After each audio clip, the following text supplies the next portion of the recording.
আল্লাহ পাক কোরআনের মধ্যে বললেন, হে দুনিয়া মানুষেরা, ও আম্মা বিনিয়ামাতি রব্বিকা ফাহাদ্দিস, আমার নিয়ামতের খুব চর্চা তোমরা করো, আমার নিয়ামতের খুব আলোচনা করো। এ নাজওয়ানেরা, আমার নবী পাকের থেকে বড় নিয়ামত আর কি হতে পারে যে আমার নবী পাকের নিয়ে গে আল্লাহ পাক আলোচনা করতে বলেছে।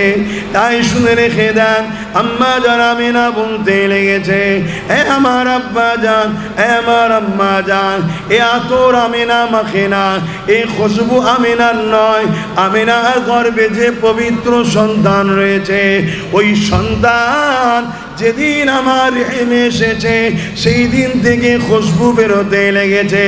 এই খুশবুটা আমার নয়, এই খুশবু হলো মুহাম্মাদুর রাসূলুল্লাহ।